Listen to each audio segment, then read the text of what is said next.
What's one of the biggest challenges of managing a fleet of trucks, tractor trailers, and material handling equipment? Hassling with maintenance, repair, and vehicle breakdown. Transervice's dedicated contract maintenance service, DCM, takes that hassle away. We maintain your fleet, no matter what the configuration, to the highest standards, while giving you the greatest cost control.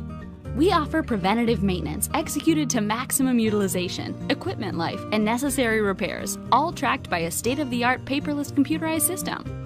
Assistance with equipment engineering, configuration, including new engine technology, and onboard computers for your fleet, as well as dedicated fleet contract maintenance. Dedicated on-site service facilities staffed with management and certified maintenance technicians, inventories of parts, tires, and fluids, and all necessary shop equipment, diagnostic tools, and technology. Supporting services such as equipment inspections and assistance with meeting regulatory requirements, DOT, OSHA, EPA. Contact us today to learn about our turnkey contract maintenance solutions. It's all about the experience, yours and ours.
Have you seen my kick-ass subscription box anywhere?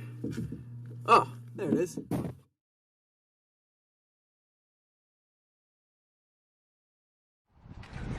Hey, I'm CTWE Wrestler The Mac. And I'm Showtime Stevie Stamos. Have you ever dreamed of owning your own race car and taking it out for a test drive? Well, thanks to our friends at Rent a Race Car, you can! Visit www.rentaracecarne.com for all the details on how you can take one of these babies out to Stafford Motor Speedway. We'll see you at the races. Touchdown!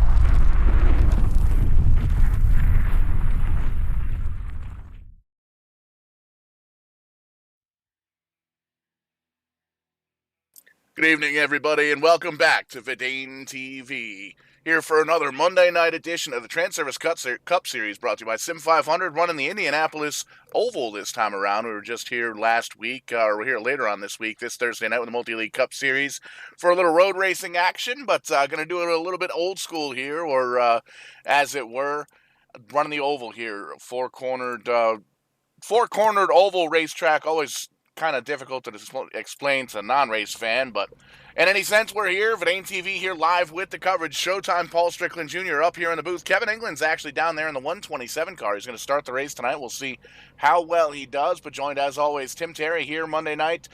Ready to rock and roll here at Indy. How we doing tonight, Tim? Yeah, so far so good. Pretty excited to get this thing underway, as are all of these drivers that are getting ready to go. And A little bit of a bigger field compared to what we're used to seeing in the last couple of weeks. And Paul, we came off some road courses, and those road courses may not exactly be some of these drivers' cup of tea per se. So 37 drivers, great to see a full field of drivers getting ready to roll off the yard of bricks here and go green for 80 laps here this evening. Yeah, during the post-race show last week, and even after we went off to the air talking to some of the drivers, very excited to get the road racing behind us. There's always a half a dozen drivers or so that are really, really excited to turn right and to turn left, but most of these guys, circle track guys, a lot of short track guys as well. But Indianapolis, it's a big racetrack, but you kind of have to drive it as a short track, and it's almost 4 completely different corners here. It's almost like a rectangle, I guess. You mentioned the oval aspect of it, and if we go to a bigger racetrack like a Michigan or a tri-oval like Daytona, you kind of see that. But this is almost like a rectangle. You go down into a corner, make one corner, short straightaway to the next corner, then a long straightaway into 3, and a short straightaway into 4, and then down the long front straightaway you see here as the field begins to roll off, and you'll be able to see where your favorite driver is starting off the top of your screen. But this is going to be exciting. We got some familiar names up in front, and Justin Fuller is going to be the one leading them to green. And Justin's had a up and down last few weeks, looking to kind of rebound and put himself a little bit closer to the top of the standings when it comes to the playoffs here in a few weeks. Yeah, you can see timing and scoring going to get updated there as soon as we take the green flag. A little bit of technical difficulties here with the timing and scoring, but we got it all sorted out, sort of kind of here, but you can see there he is, Justin Fuller on the inside, Daniel Falkingham on the outside, and there you can see the Team 88, Kevin King, very, very strong here in the summer months here in the SIM500 Transervice Cup Series. Going to be starting on outside of row 2. Chad Coleman with a good qualifying effort up there in the top 5 as well, so going to be a really exciting race here, and basically a who's who here in sim racing, in the sim racing community, and getting ready to do 80 laps here at Indianapolis. Yeah, it's the long way around, and these drivers are just going to have to remember to be a little bit patient and make sure you have a car that is capable of winning this thing when the checkered flag does fly at the end of 80 laps. It's one of those staple races, those crown jewel races per se, Paul, and I know the NASCAR Cup Series has moved into the road course, but everybody wants to win the Brickyard. Everybody wants to win on the oval, and this is an opportunity to do so as you ride on board with Kevin King as we get ready to go green. And you can see nice and slow around this big old track for the warm-up lap. The iRacing pace car getting ready to take that left-hand turn down to the safety of pit road. And you can see a nice, wide, big front straightaway. We're going to see these guys fan out here all throughout the race, maybe even right on this race initial start. Easy enough for me to say, but there you see it going down. Green flag is in the air. Hammer down. Everybody stepping on the throttle, getting these cars up to speed. And you'll be able to see that timing and scoring has updated on your screen. We are rocking and rolling here in Indianapolis. As they roll through the second corner and get ready to run down the straightaway, actually into corner number 2, you see the 51 up Fuller, 3 wide, almost. Kevin King almost saw that hole, and in behind him, there's Nelson Rivera trying to get through. Great qualifying effort for the 22 here this evening. The 88 of Kevin King gets to the inside of Falkingham as they'll duke it out for position number 3, and Pedro Mojica looks to go to the lead on Justin Fuller early. Again, 80 laps. Long way to run here. We'll see who ends up conserving their tires, conserving their cars the best. And that's going to be a big thing here. You're going to see these drivers all over the racetrack in the first part of this run, probably for the first 20 laps or so. Looks like the Falkingham machine up into the wall just a little bit. Fuller going to go all the way down on the inside and block that line, but it didn't look like anybody actually down on there. But that is something we're going to be seeing throughout this race. Doesn't really matter where you're at on the straightaways here, front or back. You can see there's going to be drivers all over the wall, down by the apron. But once you get into the corner, the bottom line appears that it's going to be the one that everybody wants to be on. And so far you can kind of see them getting single file in behind and, maybe trying to log some laps here on this run at Indianapolis. There's Trey Edson taking a look at Nelson Rivera for a spot, and then in behind, it looks like they're beginning to move. Is that Tommy Ryan back there? Doy Woods also back there looking to make a move. So some drivers making some great qualifying efforts early. There's Josh Williams. Great to see him back with us in the 95 car. Takes a look to the inside of the 99 of Tommy Ryan. And you see Kevin Brown's car poking out there. Looks like E.J. O'Rourke and Byron Daly back behind them making some moves. So these guys up front, Paul, might be a little bit calm. Your top 10 or so. These guys outside are starting to get busy. Jose Gonzalez with a big move in that Goya number 26 car, who's on the outside of the 95 car, and kind of whipped that thing down in front of Kevin Brown to get to the bottom. And very aggressive move here early on, but he made it work, and you can see he's going to kind of fall back into the tire tracks. Joshua Williams in that 95 car, and you can see Richard Beasley up there as well, just outside of the top 10. So it's good to see Beasley doing pretty well here at Indy so far early on. Got off those road courses and got on something that's a little bit bigger, and Richard Beasley is having a great effort here so far, albeit 3 into the 80 laps. As long as the youngster in the seat doesn't fall out of it, I think he might do okay tonight. Doy Woods right ahead of him in the 07s. Maybe he's following Doy towards the front of the field. But there's the tail of the tape right now. Single file out in front of these guys for about the top 10 or so. They found a place to race. We've seen a lot of these guys run up front already this season, and they're just trying to take a position and get some laps logged here as Nelson Rivera tries to hold off Trey Edson in the 5 in the front of this little battle. And the cork might have been popped here because here comes Trey to the inside. Down on the inside of the number 22 car, and a 22 is going to do his best to try and hold on, and you can see this nice wide shot here. Cameras provided by TrackCams22.com here tonight. Always doing an awesome job on these oval racing cameras, but you can see that high side not really where you want to be, and down on that bottom there's probably 8 or 9 cars that are hooked up bumper to bumper. So Nelson Rivera really trying to do everything he can to try and get down in front of one of these cars. You see almost contact there with Tommy Ryan there in the number 99 car, but they think better of it, and they're going to go side by side as they thunder down the front stretch. Josh Williams a part of this battle. Here comes David Comstock on the outside, trying to get a little bit of a push to get by Tommy Ryan, Kevin Brown, Richard Beasley, and Jose Gonzalez a part of this battle in kind of behind, or the final couple of trailing cars in this one. And the 18, Kyle Tarasca. It seems like Indianapolis has brought in a lot of the familiar or returning names. Kyle Tarasca, I know, has been busy with his local and real-world racing schedules. Great to see him back in the 18 car. I know he struggled a little bit earlier on this year, but looking to put that personal comfort 18 a little bit closer towards the front. One thing to really keep in mind here too, Tim, is we're really, really close to only a handful of races left to the playoffs. And Indianapolis being such a unique track, there's not really anything you can always take your notebook from track to track to track. And especially as an announcer as a commentator, I don't know if anybody's ever seen Kevin Ingram's notebook for all the sim racing he does. Kevin running in the 36, just kind of hanging out right now. His 36th position in the back of the pack. Mine his P's and Q's right now, but a lot of the notes that you're going to find out here at Indy don't really transfer to any of the tracks that we've gone. And we've already seen a lot of these drivers in the top 10 come home with a victory this season, so they're already locked into the playoffs. I think we're going to see towards the end of this race, these drivers get really, really aggressive and try and come home with a victory at this coveted racetrack. You can see right now, still Justin Fuller up front, Pedro Mojica in second, but he's on charge under siege by the 39 car of Daniel Fockingham in third. So my question is, if Kevin England has that big of a book, why is he running 36th? That's a good question. We'll have to ask him. He's back there just kind of riding around and minding his own P's and Q's, which is a good thing early in the race. But as long as he doesn't get too far behind the 8 ball, he should be okay. But still got a long way to go in this race at the Indianapolis Motor Speedway. You kind of mentioned those top 3 breaking away. Kevin King kind of comfortably in 4th. But how about drivers with a great qualifying effort? The 38 car up in position number 5. How about Chad Coleman with a great qualifying effort here this evening, battling it out with these guys? Yeah, and he's moved up a couple of positions up into that 5th position right now, kind of following in the tire tracks of Kevin King, and what better way to learn than from one of the best in that 88 car. But not saying Chad Coleman's got anything to learn. He's been along for a very, very long time. I believe he's actually got the most starts all time in the SIM500. He's run a lot of Verdane Racing Series races as well. He's actually got he's a co-champion with Alan Cryer back when we ran street stocks. I want to say back in 2011 over at Verdane Racing.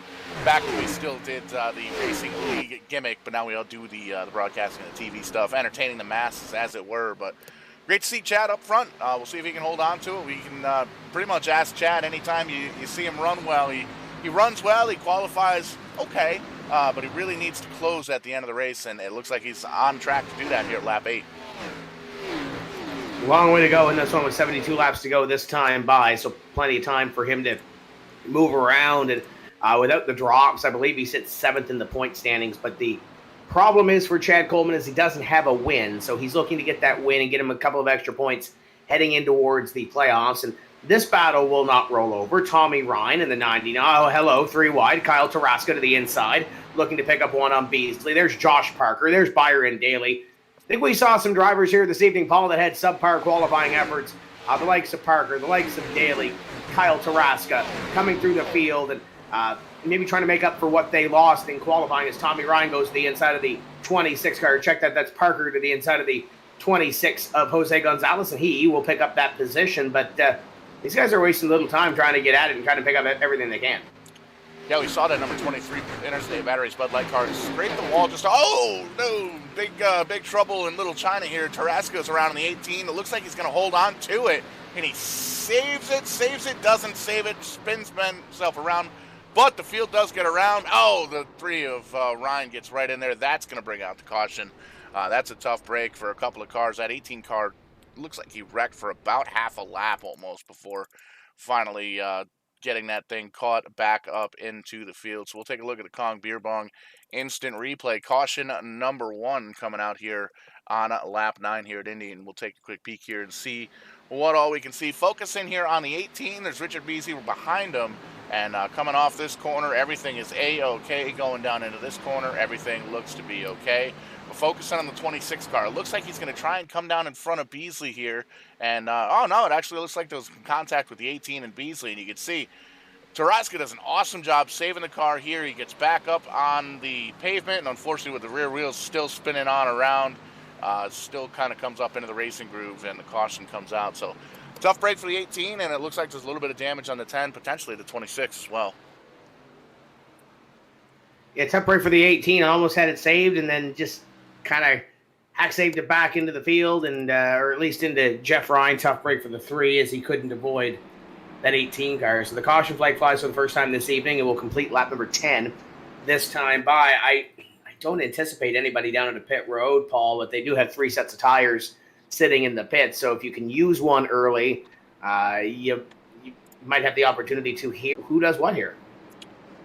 Then you can see a couple different camera angles here from this front stretch. A great shot of about 3/4 of the field coming down pit road to get service to their machines, and you can see there's probably about a dozen or so cars that stayed out on track, and this is going to be one of those things that we're really going to have to pay attention to, especially towards the end of the race. What is this pit stop going to do for these cars after 10 or 11 laps of green flag racing, 9 laps as the caution came out here on lap number 9. So we'll see what happens. We're going to see if these guys are going to be able to hold off some of the guys with fresher tires up front. You can see a good shot there, about 10, 12 cars staying out on track, and they're all led by Daniel Falkingham, Trey Edson, Joshua Williams, Nelson Rivera, and Richard Beasley, now the top 5. I think Josh Parker's the first to come off pit road, and it doesn't look like that car got jacked up, so I think fuel only for the 23 car. Fuller took 4. Byron Daly leapfrogs here. He may have only taken 2 tires on that race. Oh, no, Byron Daly fuel only in the 33. So there's a couple of drivers that opted for just a splash of fuel and go down the road. Guys like Justin Fuller took 4 tires. So this is going to be a very interesting restart here where you have about a dozen or so drivers out on the racetrack that did not pit. You got a couple of drivers that did opt to come down pit road and take fuel only, and then you have drivers on 4 tires. So completely different strategies here. And it's all about the gamble. These drivers, not everybody's pretty much familiar with Indianapolis Speedway here, and it seemed like we had a long green flag run feel to it. We ran 9-10 laps. Everybody, for the most part, pretty much single file, and then a little bit of a hiccup there for the 18 car, Kyle Tarasca. But for the most part, everybody kind of single file racing throughout this field. Everybody's been minding their P's and Q's. There's been a lot of give and take here early on. So I think it might be a good move coming down, topping off the old fuel tank like Josh Parker did, like the 33 of Byron Daly, and saving some of the tires for later on in the race. But if we've got a long green flag run coming up here, it might be a good idea to have a green or a full fuel tank, a full tank of fuel to attack these drivers and try and get around some of these top 12 drivers. Actually, looks like top 6 stayed out on track. So the top 5, as well as the 97 of Jeff Hollingsworth, running in the 6th position, staying out. But you can see the lights are off on the pace car one more again. Going to line them up 2 by 2 all the way throughout the field. And we're going to be going racing here as we take the green flag on lap 13.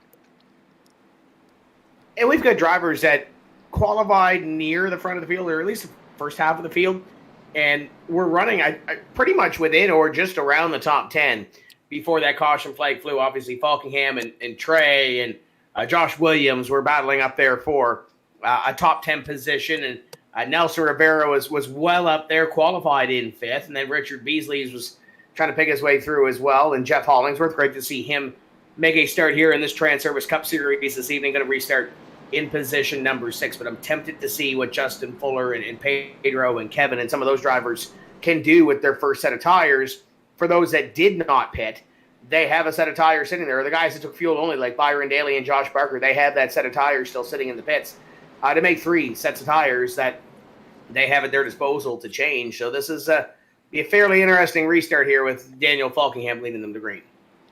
Yeah, and Justin Fuller in the 51 car, very aggressive, very tactical driver. And if you tell him that everybody in front of him doesn't have the 4 fresh tires that he has, that's really going to kind of crank things up. So looking forward to this restart. We're going to watch that pace car take that hard left-hand turn down to the safety at pit road, let these guys loose one more time, waiting at the green flag to come out here on the front straightaway. Down on the inside, Daniel Falkingham. Outside, Trey Edson. There you see Josh Williams and the number 22 of Nelson Rivera. Green flag, and the leader is around. Caution flag going to come back out. We are stacking them up here at Indy on the front stage. Everybody in the pool. Everybody in the pool. This is not good for half the Transervice Cup Series field. Byron, they're still wrecking. Byron Daly pulled away. You got the 12 of Simley, I believe that's in there. Brian, wouldn't be surprised. Brian Macklin seems to find all the bad luck that he can find this year, and it still continues. Joey Katina pulling away. Man, this is a big one. There's a lot of good cars tore up in this one, including who was your leader, Daniel Falkingham. There's Kyle Tarasca sitting on pit road. There's one more car with a lot of damage, that Tommy Ryan. Maybe you're Jeff Ryan sitting on pit road. There's a lot of cars, and you can still see them on the racetrack trying to pull away. This is going to take a while for us to dissect, but cue up the Kong Beer Bong Industry replay. Let's take a look at this. Yeah, this is a mess. We'll take a look at it in slow motion to see if we can find out exactly what went down here. But definitely a tough break for a lot of these drivers, if not all of them. Started right up front and kind of continued on back to the back there. That's a little bit on the slow side. We'll speed that up just a little bit. So we can see here the pace car pulls off to the right, and we'll pull up the instant replay, and you can see it here. The blimp shot's not very good because, well, the building's in the way. But here you can see we're coming to the green, and it looks like contact between the 39 and the 95. Joshua Williams getting into the back of Daniel Falkingham, kind of getting him around, and you can see calamity. Trey Edson gets by. He's got a little bit of damage. Beasley gets by. It looks like Kevin King gets on by. The 51 of Fuller, he gets by in his Mustang. And there's a handful of drivers that are coming on through. I believe that's Chad Coleman down in the bottom of your screen. Kevin Brown gets by. Rivera in the 22. But everybody else in the field, Doyle Woods getting by in the 07 car. I think he gained probably a whole bunch of positions. He just came down pit road to get some service to that car. But after that, everybody else involved in this. We're going to see if we can take maybe a couple more camera angles of this, because this is a massive wreck here in the SIM500. And it happens at the front of the field, and especially on a restart, everybody is so boxed up. Take another look at it here and see what transpired. Obviously, the contact in between the top two or the inside row is going to be what sparks this, but then everybody else behind this might be a great shot here. There's Beasley into the wall. You got Byron Daly trying to avoid. Kevin Brown, I think, got through this, which was good. The 97 goes for a roll, goes for a 5. Bobby Wetzel gets through. There's 99 to Tommy Ryan trying to get through, backing in, back. Almost looks like a demolition derby at this point of the front straightaway. Guys trying to push their way through. Yeah, that's really frustrating, especially for some of these, all these drivers. When you see the wreck happens, and you try and pull away from it, and it's just logjam at that point. We're going to take one more angle here. We understand the graphics up on the screen showing that last replay, but there you can see it. Traffic jam at the zoo, as it were. To quote Pit Road TV's Tony Stevens, we're stacking them up.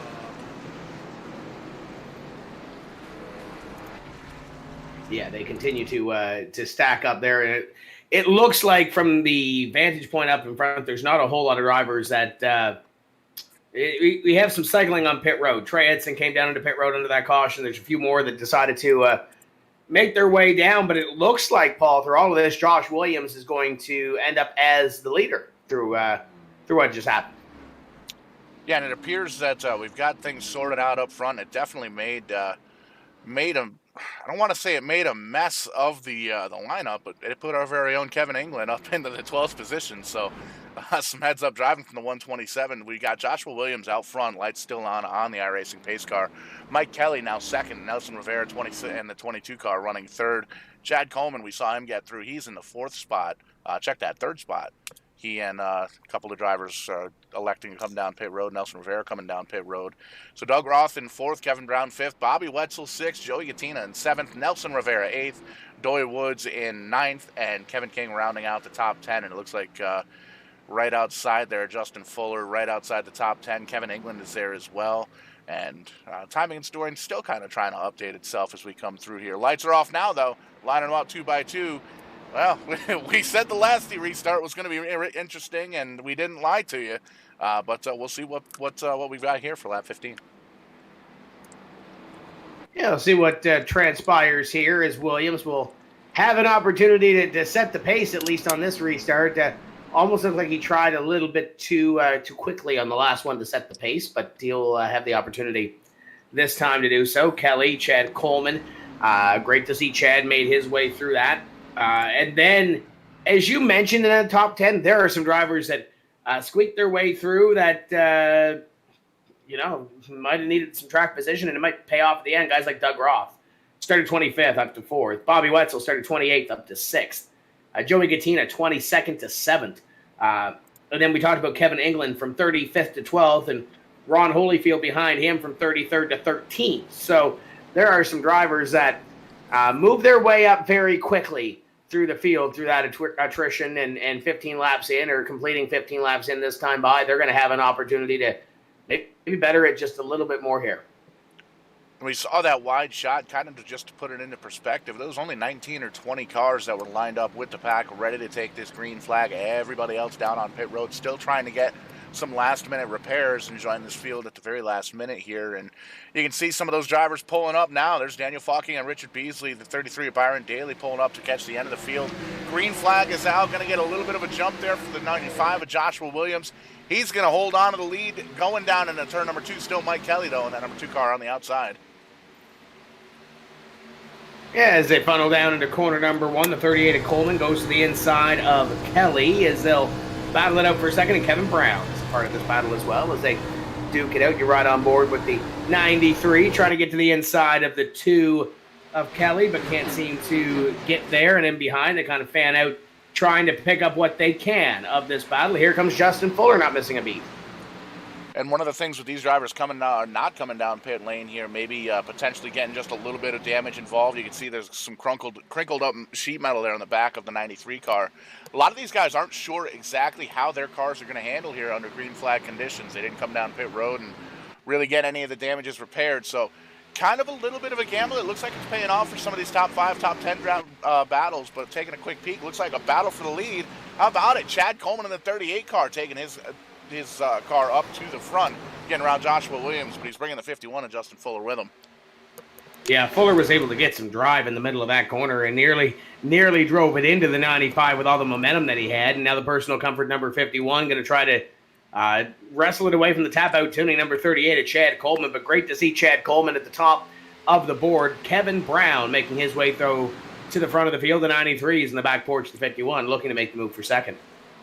And you can see there's a little bit of a difference between driving styles between the 38 and the 51. Chad Coleman just kind of, I don't want to say kind of lazily driving, because there's nothing lazy about sim racing at Indy, especially here at the Oval, but very, very smooth getting into the corners. And you can see Justin Fuller very aggressive, really beating on those tires early on in the run here as he's going to take a lead, take a look at the inside, and he's going to take the lead as they go on down to turn number 1 here. Chad Coleman getting off the throttle just a little bit. But it'll be interesting to see if we go for a long green flag run here, if the 51 of Justin Fuller's tires are going to fall off quicker than that of the 38 car. Yeah, we'll see what transpires here throughout this Transervice Cup Series race as the 51 begins to pull away just a little bit from Mr. Coleman, but Coleman keeping touch with the 51, Kevin Brown. And how about Doy Woods in the top 5? Doy Woods found his way to position number 4 and knocking on the door of those Top 4 off that shot, Kevin King in the number 88 car is there and looking to make up some ground on these top 4 in front of him and move himself a little further into the top 5. And we can see just about all those cars in the top 5, including the 88 of Kevin King, have a little bit of damage from either that massive wreck we had just a few laps ago or earlier on in the race here. And 6 cars kind of pulling away. Joey Katina currently running in the 6th position of an ATV SIM500 number 14 car. Great to see Joey having a good run, making it through that wreck.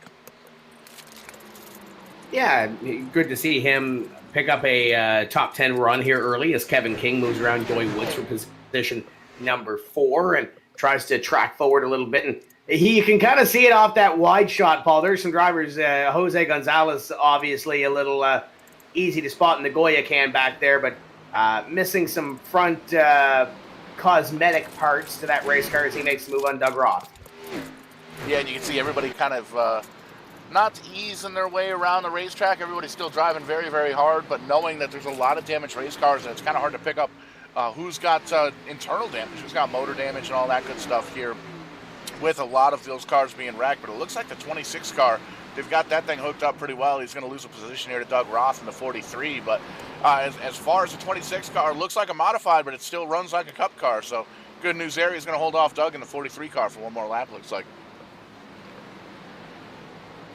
Yeah, he's going to hold him off one more and then try to close in on the 95. And Josh Williams in front of him. Tyler Dalton up the road a little bit as well. Putting up a good fight here this evening. But that wreck definitely shook up the field a little bit. And now we're just trying to see who's running where, who's coming to the front of the field, who's kind of falling to the back of the field. A little bit of everything here as we continue to work. Still Justin Fuller up front, Chad Coleman, Kevin Brown, the top 3. Kevin King is in that 4th position. Doyle Woods, Joey Katina rounding out the top 6. And you can see kind of by himself here, the number 90 car, Ron Holyfield, in at the 7th position. Tyler Dalton running that 19 car in 8th. And now side by side here for 9th between Mike Kelly and Brentley Glazer in the 10th position. And the 26 car still running really, really well. That Goya can seems like it's got everything tuned up. He's trying to get around and get himself into the top 10 here. Yeah, trying to get back up here into the top 10. Valiant effort for the number 26 as he looks underneath Mike Kelly to try to pick up what would be the 10th place position. And keep your half eye on the battle in front as well as Kevin King begins to stalk down the 93 at Kevin Brown for position number 3. Tries to make that move, gets that little bit closer. And as they accordion back together, Joey Katina's a part of this top 5 battle. So you got Justin Fuller up front, Chad Coleman still in 2nd, Kevin Brown running in the 3rd position. You made mention Kevin King is there. He's all over the back bumper of that number 93 car, and he's kind of studying him here just a little bit. You can see kind of trying to drive him on the outside, get him on the inside. You can see he's going to peek his nose down in there. Kevin Brown going to try and close that door, but can't quite hold it down there. Hold it down just enough to make sure the 88 doesn't get in and around him. But the 88 wants that 3rd position. He wants to get closer to the front, and he's kind of going back and forth with the most victories here in the series between he and Daniel Falkingham. I want to say Falkingham has 5 and Kevin King has 4, but don't quote me on that. I might be wrong. Let me pull up the point standings. I believe you're right. Falkingham has 5. Kevin King has 4, and Adam Gilliland has 3 wins. There are about a dozen drivers or so with 1 win. And then you look back at some of the drivers that are in the top 5 that don't have wins. How about Chad Coleman? How about Kevin Brown? Doy Woods, Joey Katina, Ron Holyfield, Tyler Dalton, Bentley Glazer, Mike Kelly. Among those that do not have wins this season in the Transervice Cup Series. So simple math would put it there's 1, 2 drivers in the top 10 right now that have victories this season. Could open up the door for somebody to potentially pick up a win and get themselves into the playoffs if they're in the top 20 points. Just riding on board with the 88 of Kevin King. You can see he's kind of eased back just a little bit, and he's trying to study from afar now to see where the 3 drivers in front of him, Fuller, Coleman, and Brown, are just a little bit quicker than him, and he's going to attack the track in a potentially different way here, but still running solidly in the top 5. And you'd see 6-car breakaway, then back to our friend in the 90 car, Ron Holyfield, Tyler Dalton in behind him, leading that, I guess we could call it, no, he's all by himself. So it's very kind of spread out here once we get in the second half of the top 10 and the rest of the field here. You see Mike Kelly, Jose Gonzalez is currently running in the 11th spot, trying to break into that top 5 Bobby Wetzel, I don't think we mentioned his name in that wreck. Looks like he's skated on by. He's running in the 12th spot. And Doug Roth running back here with Tommy Ryan as well. And in behind, they've got the 00 of Michael Karikoff. And you can see just how spread out these guys are, Tim. Everybody trying to mind their P's and Q's. A lot of damage and tore up race cars. There you can see the 127 Buffalo Wild Wings machine of Kevin England running in the 16th position right now. And it doesn't look like he's got too much damage, so it looks like he might have been able to get through that wreck. Long or big picture mentality, long run mentality, I would think, for the Buffalo Wild Wings car as he tries to get his way up a little bit closer to the top of the board, and currently kind of halfway through this field, sitting in 16th place of 38 that started, but I do believe we're down to about 33 cars. I believe the last one running on the racetrack, check that, is Charles Woods, who is currently 10 laps down in position number 35. Jeff Ryan's retired. Kyle Taraska's retired. Brian Macklin has retired. And I believe Jeff Hollingsworth may have pulled it behind the wall as well. There's one more there that may have. So, and check that. I was going to say it was Elliot Henderson, but he's still on the racetrack. So there's a few back there that are still soldiering on in this one, Paul, with some damage to their race cars, but trying to get everything that they can out of this one. As you see the battle on your screen, there is the 23 of Parker trying to close in on the cars in front of him. Yeah, taking a quick peek here at time and scoring, it's looking like there's 28 cars that are still on the lead lap, but a couple of drivers getting close to being lapped here within the next 5 or 6 laps or so. But just kind of motoring on through the field here, you can see there's a lot of damaged race cars throughout. A lot of these guys are trying to hold on for a decent finish here. You can see a little bit loose out of the 00 car, but he holds on to it, and he still tries to get all over the back bumper of Doug Roth. It's Matthew Karikoff in that 00 car. And back up front, though, pretty much status quo. Justin Fuller, 0.3 of a second lead over Chad Coleman in second. And it looks like Kevin King has made it around Kevin Brown for third, as has Doyle Woods. Doyle Woods moved him up to the 4th position. Kevin Brown back to the 5th spot. Joey Gattina still holding on to this pack as well. And you can see still a 6-car breakaway. Then back to Ron Holyfield. Tyler Dalton's back there in 8th, and a handful of drivers as well in the back half of the top 10. And if that wreck didn't do anything, it definitely shook up that sense of urgency per se, because I think we saw a little bit of that, especially in the first half of that run that we had to the caution flag, where drivers just outside the top 10 were kind of pushing the issue and forcing their way towards the front and making moves that might not have necessarily been the smartest 10 laps into the race, Paul, but now 27 laps in, these drivers have kind of found what they have. Some have damage, some don't. They're kind of finding that place to race right now. And for these top 6, single file, Justin Fuller's got a manageable lead on Chad Coleman. And then in behind, you've got the Kevin King car, you've got the Doy Woods car, and you've got the 93 car of Kevin Brown, who are kind of just riding right now. Yeah, a lot of give and take, a lot more give and take after that wreck. A lot of these drivers know that there was a lot of big names, a lot of fast cars that were taken out in that massive wreck. Just a couple of cars skating on by without damage. And you can see just how spread out the field is with the timing and scoring at the top of your screen there. Looking at the 20th place car, 13.5 seconds on back from the leader. So everybody just kind of driving, just kind of Sunday out for a Sunday drive here on a Monday evening on Verdane TV. Want to thank everybody for tuning in on YouTube and on Twitch. We ride on board with Chad Coleman. You can see just what he sees from the passenger seat over here on the gyro cam. And just really easing in on the throttle, easing in, easing off, taking care of that car, and knows that we've got a long green flag run on the docket right here. So he's trying to take care of his tires, and we'll see if pit strategy has any kind of play into this as well. We got to remember, a lot of the drivers towards the back did in fact come down pit road 2 cautions ago before that massive wreck to get 4 tires and to get some fuel. There's a couple of fuel only stops in here as well. So we'll see if that has anything to do with the racing coming up here in the next 10, 20 laps or so.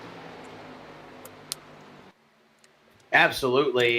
It could very well play into it and figure out where these drivers are going to stop and when they do. And if you're, maybe outside this top 6, you decide to short pit and try to leapfrog some of those drivers, or, maybe better from where you are, what kind of damage you have. Do you risk coming down under green and getting some of that fixed when you do take your tires and your fuel? There's all kinds of different strategies, not only for these top 5 that are battling it out for the lead position. Joey Catina's kind of backed off of this battle, but what do you do if you're outside the top 5, top 6? And what kind of moves do you make? As Kevin King, speaking of moves, has kind of flashed that nose to the inside a couple of times here in the last lap or so, maybe flirting with trying to take that second place position away. And you can see the drivers up in the top 5 spreading out just a little bit. It looks like they're going to try and see if maybe a different line starts to work for them a little bit better once the tires start to wear here on this racetrack and on these race cars. And you can see Chad Coleman still holding on to that second position. But Kevin King, you can see he over the past lap, 2 laps, maybe 3 laps, he's been kind of backing off just a little bit and closing back up, trying to see what the closing rate is with the draft to see if he can get himself a run and if he can set himself up for a pass around that 38 car for the second position. Trying to test the waters just a little bit and try to throw it in and make sure that we'll see what Chad does and maybe kind of bait him just a little bit. But 30 laps have been completed here, so 50 laps remain, closing in on the halfway point in this Brickyard 200 and getting a little bit closer towards what would be green at flag pit stops. Top 5 on your screen, and they continue to battle. Joey Catina's fallen off the draft of this battle and kind of running all by himself right now. Ron Holyfield, Tyler Dalton, Bentley Glazer, and the 2 of Mike Kelly complete your top 10. Jose Gonzalez was battling a little bit earlier for that top 10 spot, but it looks like he's running here with Tommy Ryan for 11th. And you can see big-time nose damage on that number 26 car, so he's kind of tucked himself right in the back bumper of Tommy Ryan, and that's really, when you've got so much damage like that on the front of the race car, it's really tough to get the downforce because there's nothing there for the wind to hit. So if you tuck yourself in behind another race car, let them kind of plow the air out of the way, and you can see that's almost exactly what the 26 car is doing, almost using the nose of the 99 car as his own. And you can see he's going to try and peek down. And it makes me wonder if he's got some overheating issues with that car now as well.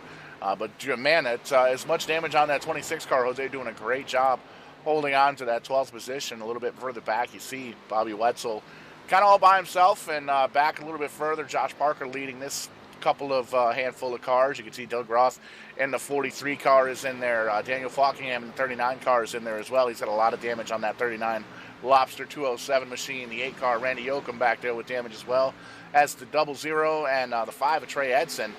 So a lot of bent up sheet metal here at Indy. It's gonna be a good night for the eBay guys. Yeah, looking back through the field, we talked earlier about the 127 of Kevin England starting up in 12 on the restart, had fallen to 16th, 17th. He's now running in position number 21 as he chases down the number, I believe, is that the 22 of Nelson Rivera in front of him. Nelson maybe a couple laps down. Indeed, he is 1 lap down, and then they're closing in on what would be the next driver in line for Kevin to pass, which would be Michael Priester in the number 64 car. So Nelson will make the move, and Kevin England will try to close in on that one to move him, what would be, into the top 20. I talked to Kevin briefly before the race started here tonight. Guy showed up to the track a little bit on the late side, running late as usual. And he comes up to me, and says, "Hey, you got it covered in the booth, right? I'm going to jump in this 127 car." I was like, "Yeah, sure, we can make it work." So Kevin England doing a pretty good job here in the SIM500 Transervice Cup Series. Just kind of mind his P's and Q's. He says he wasn't very good at this racetrack, but always likes to capitalize on the opportunities here when he gets to run with these SIM500 guys. Ran in the All-Star race a few weeks back. Kind of swapping seats with Brian Macklin in that 30 car. We had Brian up here in the booth, and Kevin was down in that number 30 machine, and did a pretty good job there. So running a very part-time schedule. Kevin England, the 127 car here, Buffalo Wild Wings on board as a sponsor, as well as Amsoil running the 21st position. Still got a ways to go, though, in this race, closing in on the halfway point, and anything can happen, as we saw a little bit earlier on this evening. There are your top 5 on your screen: Fuller, Coleman, Kevin King, the 07 of Doy Woods, and the 93 of Kevin Brown. And, you know, Doy's had a part-time schedule this season. I think he ran, was it Bristol, and ran up in the top 5, the race that Donnie Leo won, where there was a little bit of attrition, and it seems like it plays into his hand again. He's keeping his car clean and being able to keep up with these top 3 in front of him. So hats off to Doy Woods, albeit we're just closing in now on the halfway point in this race. Still plenty of laps to get it done, but Doy Woods has positioned himself for a shot at winning tonight. It's always good to see Doy run good here in the SIM500 Transervice Cup Series and the other series that he runs here as well. A very entertaining personality and a great racer as well. Been around for a very, very long time, especially with the SIM500 crowd. And always good to see him run good. Still holding on to a top 5, running in the 4th position. Not really too much back and forth in this this block of 5 cars. Everybody knows that they've really got quite a bit of a gap. Taking a peek, it looks like 5.5 seconds now back to the 6th place Joey Gattina, and it's even further on back to most of these other drivers as well. So very, very spread out, the name of the game here at Indy, and it doesn't really look like there's any racing that's going on that's too crazy hard or back and forth. So I don't see a caution flag coming out here at all. So going to be interesting to see, especially with those drivers that came down, topped off the fuel tanks, if that's going to jumble up the running order even more here with the remaining cars in this race. It could very well. There's still some strategy to be played out, especially with these drivers. Now, this is kind of the second pack, per se, with Tyler Dalton, Bentley Glazer, and those guys back there. But if somebody's going to, make that audible, make that call, and maybe throw a Hail Mary, this might be the pack to do so. And, try to better yourself. You don't have any damage to the race car. Maybe you just lost the draft of those drivers in front of you in that first pack. Might be the opportunity to kind of make that move and kind of throw a different strategy out at it, as the 127, I believe, Kevin England is down on pit road. So very far in the back of the field, but might have an opportunity to come down and play something for that team. Yeah, we'll see here. We'll go jump back with the leaders to see if any of these drivers are going to come down pit road here, working a lap number 37. And it's really going to be interesting to see the strategies with the field as spread out as it is at this point. And some of the drivers that we're not used to running up towards the front, and a lot of the faster guys involved in that big wreck. I think tonight's going to be the night we see some of those big-time gambles to see if we can maybe get a first-time winner here in Indianapolis this season. And like you made mention earlier, that's going to really skyrocket someone's season into the playoffs. So we've got a couple of guys that have won 9 races between the two. Kevin King with 4 of them, Adam Gillen with 3, Daniel Falkingham 5 wins here in on the season. You can see a little bit of contact with the wall in that second pack. I believe it was Ron Holyfield might have slapped the wall just a little bit. Might have been a little bit further back behind these guys, but still stay green, clean and green. Everybody single file here at Indy, working lap number 38. Appears like we may be coming up on green flag pit stops. I would think in just a few laps you'll start to see these drivers put the hands out the window and come down onto pit road at the halfway or just past the halfway point in this race. But that's why we're up here and they are down on the racetrack and on those virtual pit boxes trying to calculate a move. The last couple laps, though, you look at this field, I don't know if it's Chad Coleman catching up to Justin Fuller or maybe Chad pulling away from Kevin King, but it looks like Kevin King is a couple of car lengths in behind, but maybe it's Kevin trying to save something. Gets this run down the front straightaway, closes it in from 4 car lengths to 3 car lengths to 2. Now it's 1 in between them. Kevin with a massive run in the draft down into corner number 1, but he closed that gap to what it was and bringing a friend along with him in Kevin Brown.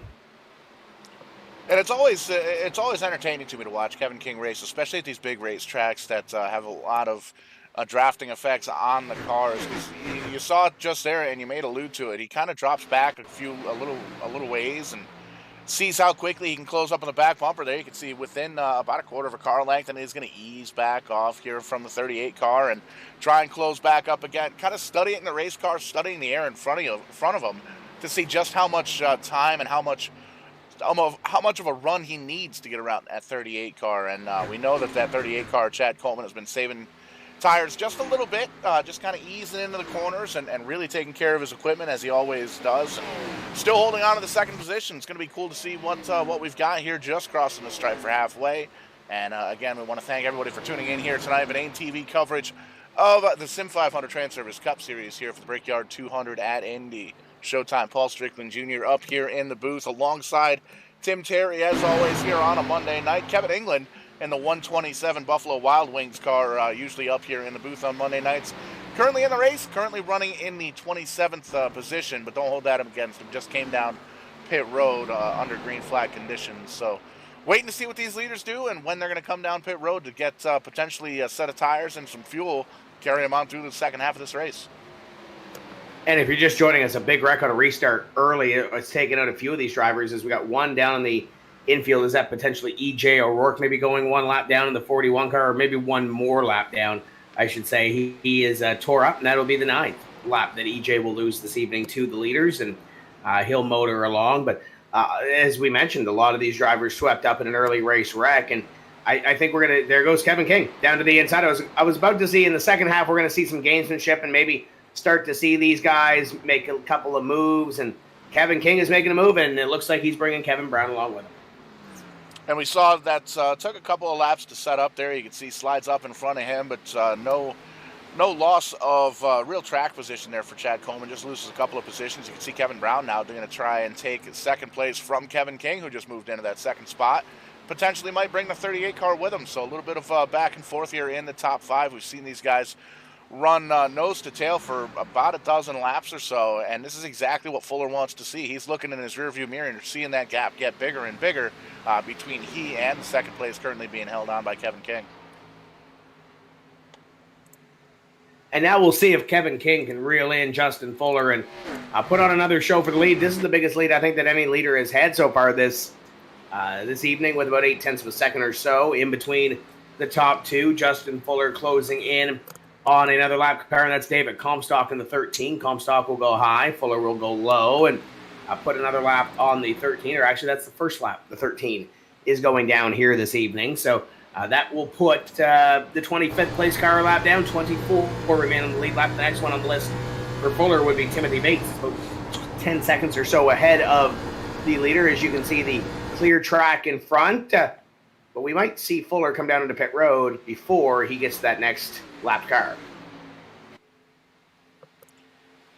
Quite a bit of a gap now between Justin Fuller, the leaders, about 6.5 of a second back to Kevin King in that 88 car, who's now got a little bit of a gap between he and the other Kevin Brown in the 93 car, holding on to the 3rd position.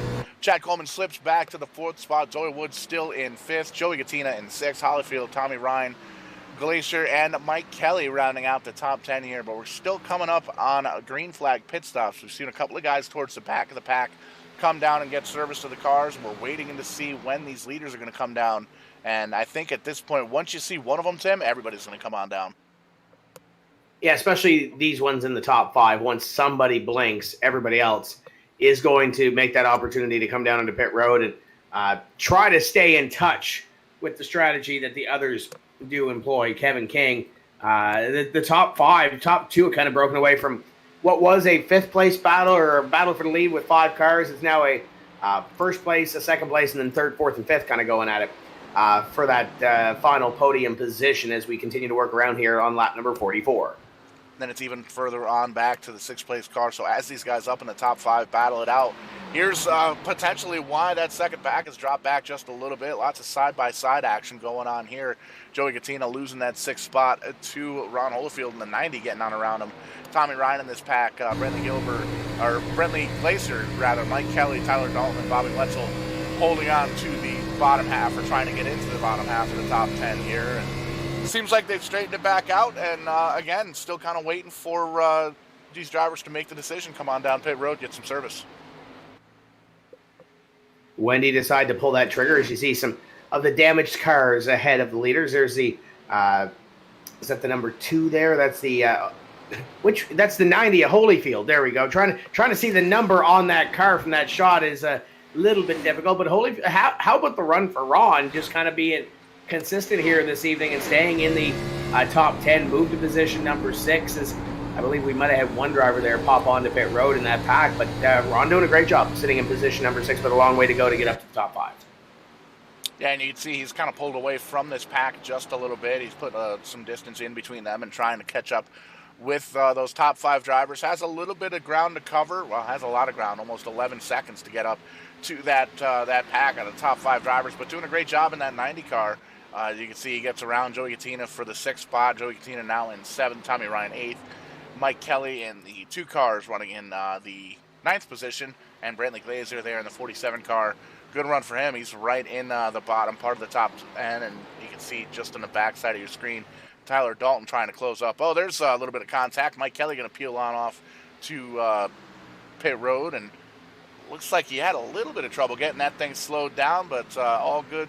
That ends well, I guess, there for the number 2 of Mike Kelly. Yeah, bring it down into pit road, get service to the race car now with the second half of this race underway, or well underway, 35 laps to go. In this one is the 51 of Justin Fuller has company. Look at the run that Kevin King gets down that straightaway, right to the back bumper, and Fuller now has company under fire for the lead here on lap 46 in this Transervice Cup Series event, the Brickyard 200 on a Monday evening, and here comes the 93 of Kevin Brown, going to try to do the same as one car in front, peels down onto pit road and lets these leaders go by and battle for the top spot. And that's one of the things that's a little bit more frustrating for some of these drivers coming up on green flag pit stops. There's always communication between the driver and the crew chief and the driver and some of these teammates, and you've got all these thoughts trying to get processed in your head. As you can see, Mike Kelly losing a lap as he comes off pit road, but still has to wait for the rest of the field to come down here as well. A lot going through these drivers' minds at this point, and then all of a sudden you've got a challenge for the lead. Kevin King trying to get on around Justin Fuller and take that lead for the first time here tonight. And you'll be able to see here the number 2 car gets 4 fresh tires on that race car, and he's trying to hold on to this pack here, but this pack is pretty hooked up with the draft. I am curious to see if these drivers up in the top 5 stay out, to see if they are in fact any slower than a 2 car, and you can see Mike Kelly really holding on to that bottom side. He's in third in line, and he's going to peek down low and try and get his lap back the hard way, trying to get around these leaders. But there you can see it. 4 fresh tires is the way to go. Kevin Brown misses the entrance to pit road and slams into those tire barriers. That's going to bring out the caution, Tim. Yeah, yellow flag flies for the 93 of Kevin Brown. What a tough break for a driver that was running well within the top 5. And did he get the tires at the end? No, he did not get the tires at the end. He just got that thing completely sideways a couple times. And I'm sure if the tires had feelings, Paul, the tires would have been scared. Yeah, 100%. We'll take a peek here. This is, you can see Mike Kelly slides up in front. No contact there. Kevin Brown just tries to come down pit road, tries to get that thing slowed up. And you can see the front brakes just kind of lock up. And you're right, missed the tires. But holy smokes, if the tires had feelings, like you said, they'd definitely be scared there. I mean, really, the good news, it's going to have to restart in the back of the pack with Kevin Brown. It doesn't look like he's going to lose a lap. And it doesn't appear that he's got any extra damage. So this might very well be what a lot of the drivers have ordered. This is really going to close up the pack, give these drivers an opportunity to work on some of the damage on these race cars for a little bit of an extended period of time. It takes a long time to get around here under caution. So I think pit road is going to be a busy place. Absolutely, I believe you are going to be right with Justin Fuller going to lead this field down onto pit road. I believe they can go the rest of the distance on fuel. They might be a little bit tight, but we'll see how this all plays out as the field will come down. The drivers that are on the racetrack, for at least the most part, are lapped down vehicles, and Fuller going to lead this field. We'll see if he ends up leading the field off of pit road, as he's got a lot of hungry competitors behind him trying to just one-up him here and get that valuable track position and clean air from this pit stop. Now, this is going to be interesting. So I'm seeing Kevin Brown has stayed out on the racetrack. I'm wondering, did he come down as he was on pit road? Did he take service to that car? And did he get a penalty? Technically, he did bring out the caution, but it's going to be curious to see where he lines up here. I don't believe he lost a lap either. We'll see what timing and scoring does next time we cross the stripe. But you can see Kevin King going to lead the charge off of pit road around Justin Fuller. There you see Doy Woods moving up a spot. Chad Coleman, a good pit stop as well, and everybody else coming off a pit road as well. Kevin Brown actually currently being scored as the leader. So that's going to be interesting. Yeah, just going back to look at his entry, and we kind of saw it here on the replay, but I don't know. The thing that kind of gets me, and I'm surprised he doesn't have a penalty for it, is he went through the commitment cones, Paul, and then kind of slid that thing over to the other side, and I would assume be out of bounds for the commitment line, but back onto pit road. So if the sim doesn't catch it, I think he's good to go, and he'll actually come down or stay on the racetrack here and probably get this lead. So this might work out well for him. So as far as speeding, he wasn't speeding. Coming down pit road, didn't speed off, and he did stop under caution to get the service to his race car, it looks like. Technically didn't enter a closed pit because the pits didn't close until after the caution flag came out after the incident where he was already on pit road. So it looks like Kevin Brown kind of wrote his own destiny here. He's going to hold on to the lead, and Kevin King behind him, Justin Fuller, Doyle Woods, and Chad Coleman going to be the top 5 once we get going. So an interesting turn of events. He's going to take the lead and still be in that top 5, or what was the top 5 lead pack before. Obviously, it's going to accordion together. So now we will have the opportunity to see if anybody else has anything for what was the top 5. And it's still the same top 5. It's just a little bit shifted. Kevin Brown, Kevin King, Justin Fuller, Doyle Woods, and Chad Coleman. Then Ron Holyfield. Interested to see what Ron can do here. He was in 6th for a lot of that last run and sits up there in that 6th place position right now on the restart. Tommy Ryan, Daniel Falkingham, Joey Katina, Josh Parker, your top 10 as we pull some of the lap cars and get everybody into line for what will be a restart. And you saw a handful of drivers, too, getting the free pass, elected to stay out on track and get on around the leaders to get one of their laps back. And takes a peek here. Looks like 25 cars now being on a lead lap. The last one being Scott Simley in the number 12 car, currently holding on to the 25th position. But a couple of Kevins up front. Kevin King down on the inside of the 88 car. Kevin Brown going to choose the outside here on the start. Where is Kevin England, you ask? We'll take a peek through timing and scoring. And he is in 23rd. Looks like a little bit of an extended pit stop there in the 127 Buffalo Wild Wings, but still on the lead lap and still chugging along here at the Brickyard 200 here in Indianapolis. Kevin England electing to hop in the race car here this evening and still lined up 2x2. Lights off on the iRacing. Nope, that's the non-manufacturer specific iRacing pace car. Going to dip on down to the safety of pit road one more time after a long green flag run. These drivers have come down pit road. Everybody's got some tires, some fuel. We think they can make it. We'll see if they can make it, but here we go. Kevin King down on the bottom, up on the high side. Kevin Brown. Green flag is in the air. That's the restart that Kevin Brown needed. He's going to pull away from the pack just a little bit as they turn into turn number 1.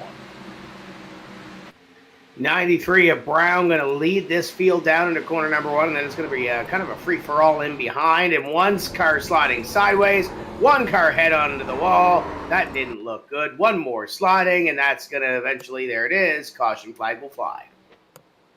Caution flag number 3, maybe potentially 4 here on the evening. A couple of drivers trying to get up to speed. Looks like they might have lost the back end of the race car, but we'll back it up for a beer bong instant replay, and we'll take a kind of a wide look at this first, and then we'll zoom in on the action as it happened, and we'll take a peek here. Focus in on these guys on screen. You can see it was a little bit of calamity heading on down. I want to say it might have been the 8 of Randy Yoakum that was down. Nope, I am completely wrong. That's the 9 of Holyfield. Gets spun around up into the grass, and a couple drivers trying to avoid it. That's a really tough spot to avoid anything that happens on the racetrack, and you can see Ron just kind of holds the brake up on the high side to avoid coming down in front of anybody. We'll back it up one more time here and kind of focus in on that 9 car. And you can see green flag, and everybody looks good at this point. Gonna shoot down into turn number 1. There's the contact. Daniel Falkingham into the back of the 90 just a little bit, and he gets into the Ryan car. Trey Edson gets a good shot from the 90 as well. And there you can see he kind of holds on the brakes, lets the field go on by. So tough break, a little bit of contact here in the second half of the race. Sending the 90 car and Ryan going to end the top 5 run that Ron Holyfield had.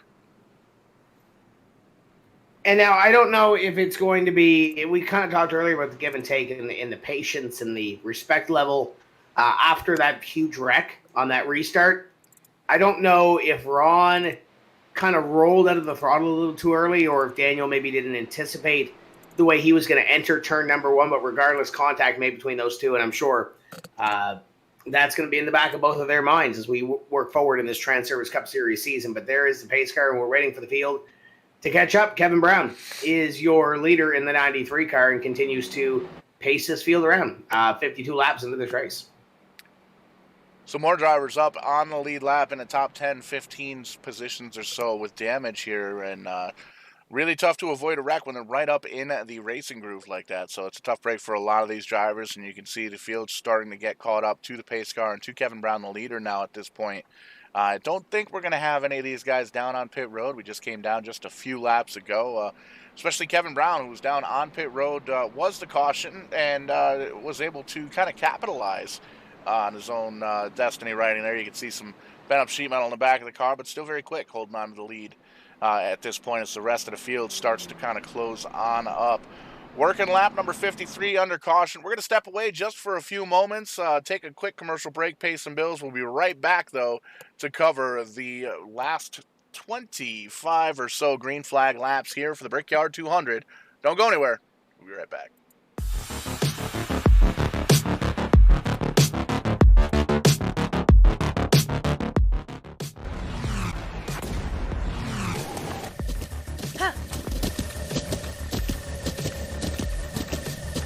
With the Butt Kicker Gamer 2, what you see and what you hear is what you feel.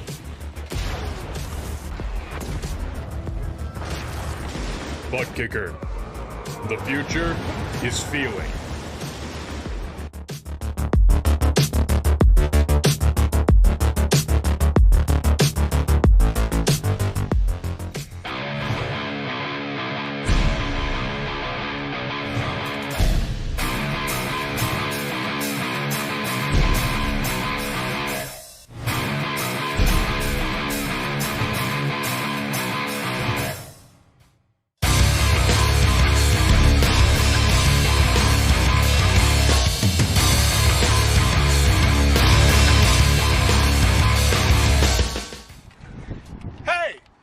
WWE wrestler The Mac. And I'm Showtime Stevie Stamos. Have you ever dreamed of owning your own race car and taking it out for a test drive? Well, thanks to our friends at Rent a Race Car, you can! Visit www.rentaracecarne.com for all the details on how you can take one of these babies out to Stafford Motor Speedway. We'll see you at the races. Touchdown! Touchdown. Back at it once again here. The lights are off on that pace car. Everybody's lined up 2 by 2, getting ready to take the green flag here to kick us off here on lap number 55. Thank you so much for joining and tuning in here on Vidane TV for coverage of the SIM500 Transervice Cup Series here on a Monday night. Showtime. Paul Strickland Jr., Tim Terry up here in the booth. Our very own Kevin England down there on the racetrack in a 127 Buffalo Wild Wings car, currently holding on to the 20th position, and has done a great job so far here tonight. Avoided a couple of big wrecks here. We just had a wreck coming to the restart here and entering down pit lane. Another wreck off the start and a great big pileup just a few cautions ago, and including just about everybody in the field except for 6 or 8 drivers or so. But getting ready to go green flag racing once again, taking us across the stripe. Going to kick off lap number 55. 80 laps here on the docket.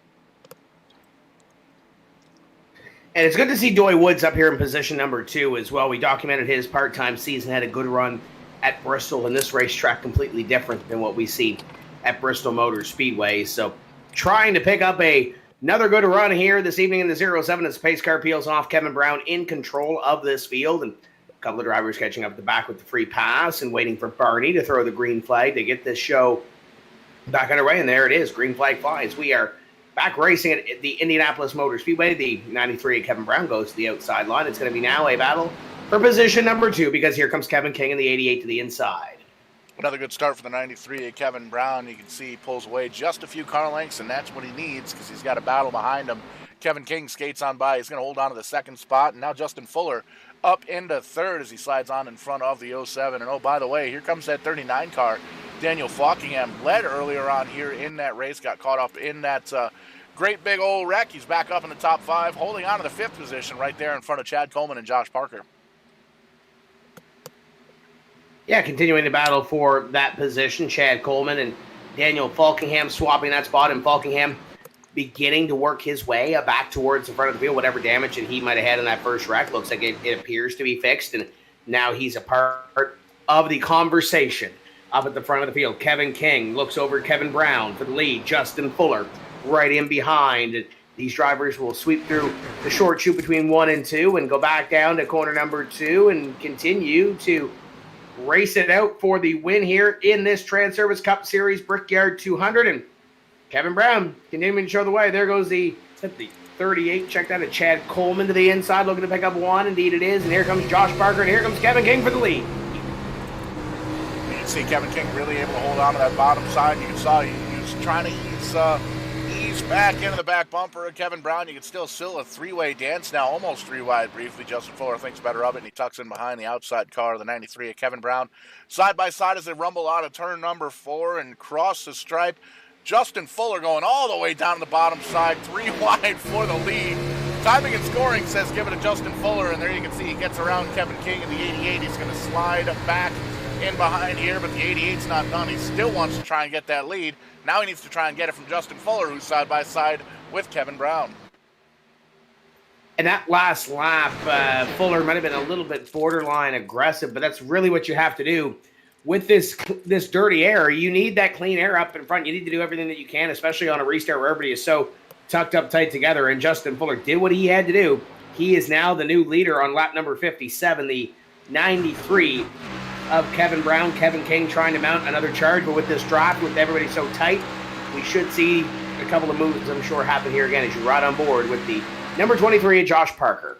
How about that massive move out of Josh Parker? You saw go all the way down to the pit road, inside wall last lap, and he had a massive push there from the 14 of Joey Gattina. You can see Joey trying to get in around Daniel Falkingham, so it looks like the damage on that 39 Mazda 207 car slowing him up just a little bit as he's holding on to the 6th spot right now, but it appears that he's got drivers all over the back bumper. Joey Gattina relatively clean there in that 14 Vidane TV SIM500 machine, so great to see Joey running up front as well. Justin Fuller still out front, Kevin Brown, Kevin King, but you can see very, very aggressive blocking happening from that 51 car.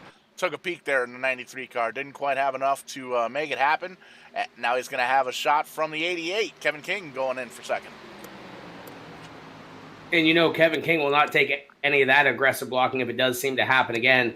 And Kevin Brown is going to pay the price for it. And I think Kevin King will tell you rule number 1 in sim racing is you block, you pay. And I think Justin Fuller threw the block and Kevin Brown ended up paying for it.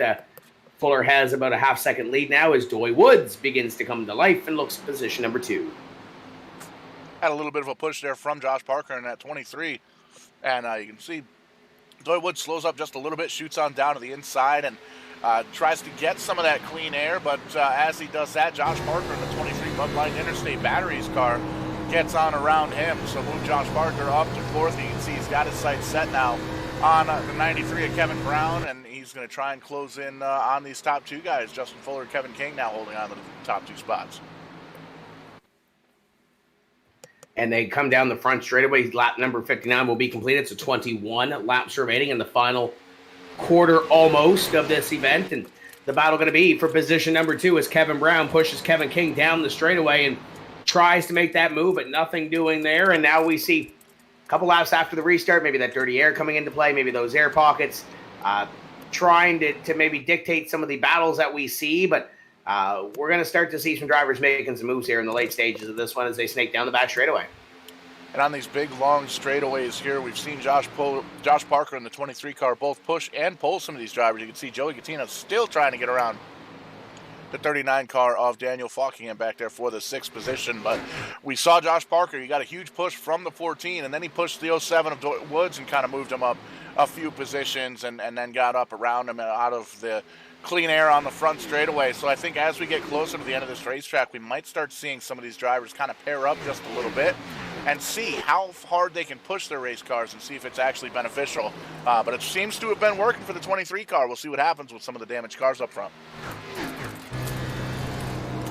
Still a few laps to see this thing all play out, but the top 3, Kevin King trying to get to Justin Fuller, Kevin Brown trying to keep touch with Kevin King, and Parker doing a great job. I think this is the biggest gap we've seen between the top 5 here in the last few laps, and that goes back to the last run where the top 5, for the most part, were kind of tucked up tight together until that, what would have been the round of green flag pit stops kind of stopped the flow of that battle, but continues to be Fuller up in front. We saw this on the early run as well with Justin Fuller pulling away, but now he's getting tracked down by Kevin King. And you can see once again Kevin doing a great job trying to judge what that car's doing. He's going to see how quickly he can pull up and what kind of set up his timing basically here. Indianapolis having 4 corners here on the racetrack. A squared circle, if you will. Really difficult to kind of set up each and every single corner, each and every single lap. So these drivers using all 80 laps here, 62 laps so far, a little side-by-side action now for second. But these drivers using the entire racetrack as a study session, trying to figure out what their cars are doing, what everybody else's cars are doing.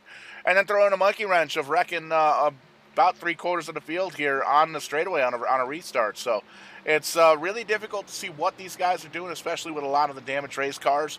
But still holding on to the top spots. Justin Fuller, Kevin King, Kevin Brown, Josh Parker, and Doy Woods, the top 5. Falkingham holding on to the 6th spot. Coleman, Gattina, Wetzel, and Glacier, your top 10.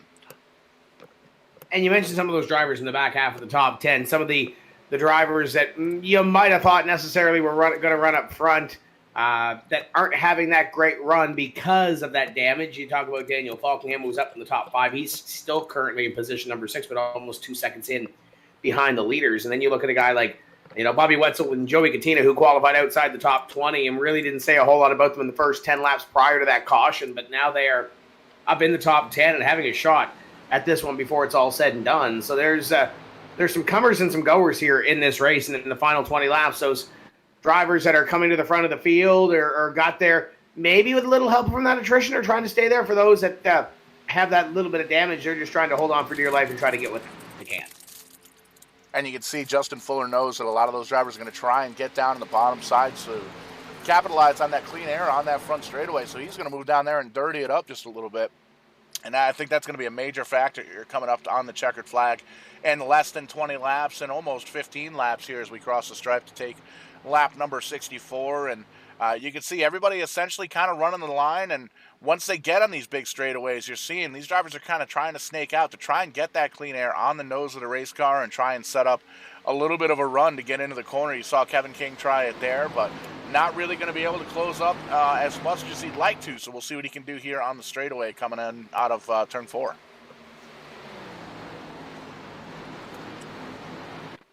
You continue to see these drivers kind of snake around, and for the most part, you look at those speed shots there, there's a couple of close little 2 and 3 car battles in this front pack, but for the most part, there's at least a little bit of a buffer, or that air bubble, I guess we'll call it, in between them. Kevin King, though, continues to get those massive runs down the straightaway, but just either can't seem to get to Justin Fuller, kind of runs into that air bubble, or doesn't have anything for him at the end of the straightaway. But I think that bodes well for the end of the race if Kevin King can get a good exit and try to make that move, as he's got a little push from Kevin Brown as Fuller tries to break the draft. Here comes Kevin King trying to make it happen.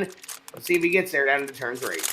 And you can see Justin Fuller goes all the way down to the grass there on that back straightaway to make sure that nobody's able to use the back bumper, his race car, to kind of pull him in. So the two Kevins paired up just a little bit, decided to use that 93 car, 93 car to push the back bumper of the 88 of Kevin King. But it doesn't look like they made up too much ground here crossing the stripe for lap number 66. Going to be Justin Fuller holding on to that lead. Check that, lap number 65. And throwing on down to turn number 1. It's still kind of a 3-car breakaway back to 4th.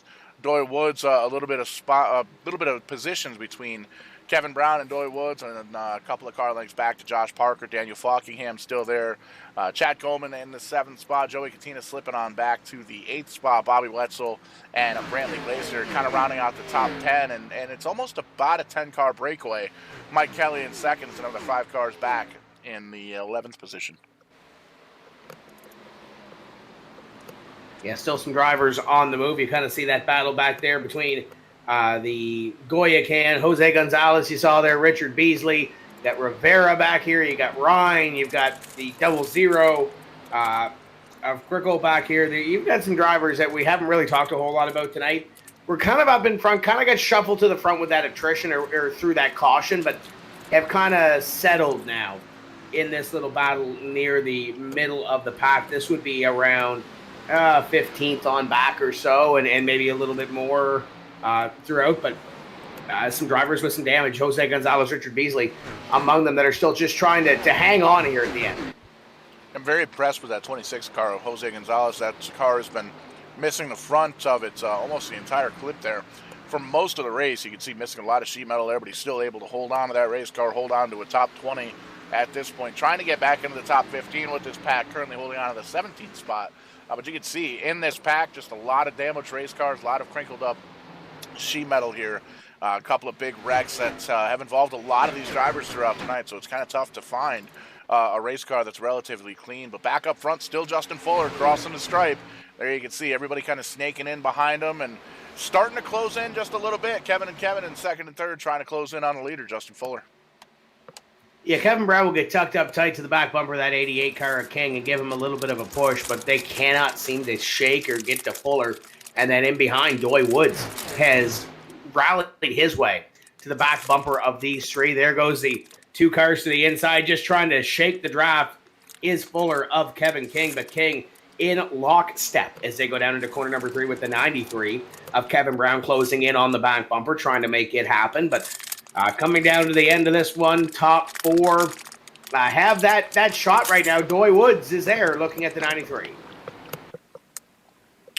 Doy Woods kind of in the catbird seat at this point. He's able to watch and see what these drivers are doing, who's going high, who's going low. On these front and back straightaway there, you see Kevin, check that, Justin Fuller, again going all the way down to the bottom side to break up that line. And it seems like it gives them just a little bit of momentum because the 88 drops back just a bit, and you can see a little on the loose side between he and the 93. Might have been a little bit of contact, but they hold on to the race cars, and Doy Woods right there, relatively clean car as well. And you can see Josh Parker back in the 5th position, kind of leading that second pack brigade. Daniel Falkingham back there, Chad Coleman, Joey Katina, Bobby Wetzel, still trying to close up on this front pack here of 4 cars. Working lap number 69. Nice. There goes that 93 of Brown trying to close in on Kevin King, snaking down the front straightaway, trying to shake the draft is Fuller, but to no avail, still back there as they complete the 69th lap, start lap number 70. So 11 laps remaining here at the Brickyards. Now it's time to really start making that move if you can get there and try to push that issue, push that envelope, and make it happen. Top 4 have that little bit of a gap back to the next conga line in behind that runs from 5th all the way to 9th. Still 24 cars on the lead lap. First car 1 lap down, the 54 of Jimmy Coleman in the 25th position. And we've made mention a couple of times, a couple of big wrecks here on restarts that have taken out a lot of quick drivers. Put some drivers that normally wouldn't run up towards the front, and a lot of the quick guys towards the back of the pack or even down in the garage area. A lot of tore up race cars. Jimmy Coleman being the first one lap down. David Comstock, Timothy Bates, Trey Edson 1 lap down. Jeff Hollingsworth, 97, 3 laps down. EJ O'Rourke in the personal comfort number 41, 30th position, 9 laps down, still on track. Mike Montesi, Jeff Ryan, Charles Woods, Byron Daly, Joshua Williams, Elliot Henderson, Brian Macklin, and Kyle Taraska currently out of this race. And up front, still Justin Fuller trying to hold off this 3-car tango behind him. Kevin King, Kevin Brown, Doy Woods. A little 4-car breakaway back to Josh Parker. It's about 2 seconds back from the pack, and he's holding off Daniel Falkingham, who's got some damage in the Lobster 207, number 39 car. Interesting dynamic here. Less than 10 laps to go at the Brickyard, and it's still Justin Fuller out front. And we mentioned earlier about there were 2 drivers at one point in the top 10 that had wins on this season, and now there are 4, I believe. You got Josh Parker, Daniel Falkingham, Kevin King, and Justin Fuller. But you got 2 drivers on the back end of this top 4 that have not won a race this year. Yes, keep in mind that the 07 of Doy Woods really wouldn't qualify for a position in the playoffs because he's only run 9 races and not in a points position to claim that golden ticket per se. But Kevin Brown is. Kevin Brown is flirting with the top 10 in points overall, and he's looking for that win. So this, if push comes to shove at the end, Kevin Brown might be the one that, kind of upsets the apple cart a little bit and tries to make a move because Kevin King's got 5 wins.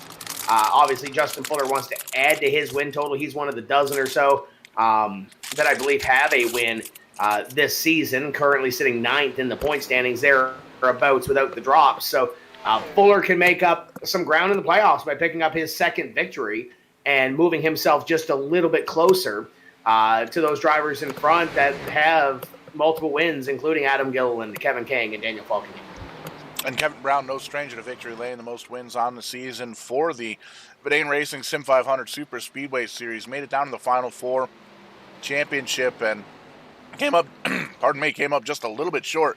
Richard Beasley walked away with the championship belt for that series, but Kevin Brown, no stranger to victory lane on these big tracks. He knows how to handle the race car. He knows how to handle the draft, and you can see all over the back bumper now of second place. He's going to push Kevin King all the way up to the back bumper of the 51. Kevin King had nowhere to go, so he shot it down low, and he's going to try and hold on to that bottom of the racetrack. Kevin King now side by side, Justin Fuller for the lead. Did Kevin Brown get the wall in the middle of the short shoot? He came mighty close, had that run, and they're going to lean on each other down the front straightaway. This is going to help Doy Woods. Doy Woods is going to close in on this battle. Kevin Brown to the inside. Kevin King slams the door. A little shot in the shorts. Up the hill almost he goes. Kevin King is going to vault to the lead. Fuller going to fall to second, but he's going to try to fight back. He's going to slide right in front of Kevin Brown. Now, what does Fuller do? Approaching 5 laps to go here. Fuller's going to shoot on down back to the inside, try and get back around Kevin King, and these drivers know they want to come home with the victory here, the coveted trophy from the Brickyard. Kevin Brown all the way down to the grass. Justin Fuller was going to try and block him. He comes up and slides right in front of Doy Woods. There's no room there. You got to imagine the 07 is upset with that, and he's going to slide off the bumper 51. The 88 car having connection issues and doesn't really seem to be affecting the driving style of the 51. He's going where he wants to. Contact now with Kevin Brown. He's going to get in the back of the 51. 93 going for the lead. 88 sideways off the front bumper of Doy Woods. Calamity action all over the racetrack here, Tim, for the front 4. The Cox picked a bad time to have an internet hop, as Kevin King is going to lose the lead, going to go back to 4th or 5th. Josh Parker's a part of this mix, and if they continue to go side by side in front, they're going to have company. Kevin Brown is now the leader. Justin Fuller in the personal comfort number 51 in position number 2. And I just got a text message from Adam Gilliland. He's not here this evening. We talked about him having 3 wins. He is watching from his personal comfort bed. As long as he doesn't have a moment in here watching this battle for the lead, I think he's going to be very comfortable watching from afar. 100%. These drivers are attacking each other from left, right, backwards, frontwards.